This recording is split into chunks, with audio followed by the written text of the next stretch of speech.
Today we're going to be visiting the Tomb of the Kings here in Paphos. This is Family Abroad. I'm Don McClure, and this is Edith McClure. And we're pretty excited about exploring the tombs here. It's ironic because they're called the Tomb of the Kings, but There are no kings. there's no kings here. In fact, they abolished the monarchy here in 312 BC. But these tombs were built around 3rd and 4th century BC. And they're occupied by aristocrats and high officials and obviously people with a lot of money, because these tombs were not easy to build. These tombs were actually carved into the rock that's here. It's a very difficult process, and they're not just tombs like people buried in the ground, but actually they're very elaborate. They have walls, originally had frescoes, they had columns, and you're going to get to see all of that, but it took a lot of effort to build these into the rock.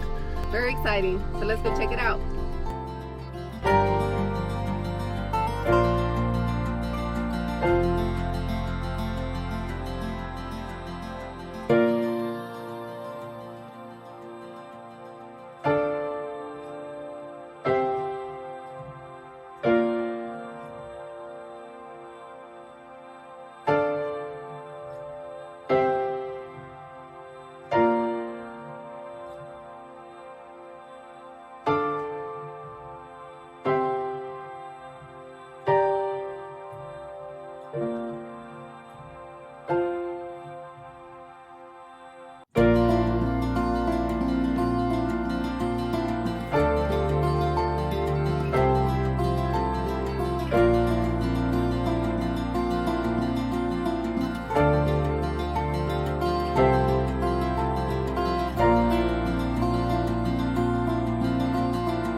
So we're actually here at the Tomb of the Kings, and we went through and paid the entry. It was pretty inexpensive. How much was it?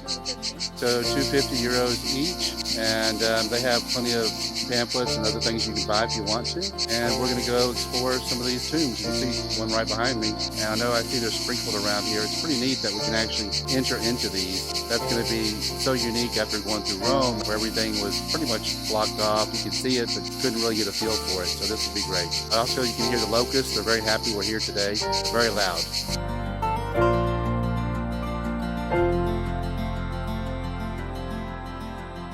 So they have a QR code here that you can click on, and it's going to tell us about what we're about to see, which is pretty cool. Okay, so it says that this is the tomb. Half of it is above the ground and the other half is below the ground. It has the rectangular entrance, which we see right here. Inside we'll see niches for children burials and 5 niches for adults.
Outside the Tomb of the Kings, you can see the beautiful sea behind me. There's a shipwreck back there, a lighthouse nearby. You probably really can't tell yet where we're going, but right down here is where you're going to see one of the largest tomb complexes they've excavated so far.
Sorry about the air conditioner, but it's so hot we have to have it on. It's about 5, almost 6 o'clock here. But finally, some people are showing up. One good thing about going in midday, There was which nobody there. I don't recommend it though, but there were nobody there. Why? Because it was so hot. It was super hot. We forgot to bring water. I always wear a baseball cap. No, not today. I didn't. I usually have a hat or something just to protect from the sun. I didn't have anything, and I'm wearing short sleeves, so I got like a super sun tan. Okay, so I would say this is definitely something to do. Yeah, definitely. It was so amazing to be able to go into some of these tombs. They actually let you go downstairs and see everything.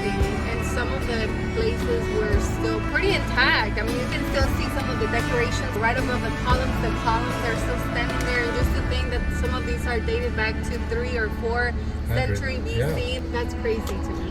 It was very incredible. Now, I'm glad the kids didn't come. We really want them to come and see history, but first of all, it was way too hot. There were some pretty big steps. Definitely, if you do take a child with you, a younger child, I would have him by the hand because there's places that are not roped off or chained off. It's been really easy for somebody to fall over. But it was great. It was definitely worth the time to come here. I think it was fantastic. All right, so this is Don and Edith with Family Abroad. More stories, less stuff. Bye, everybody. Bye.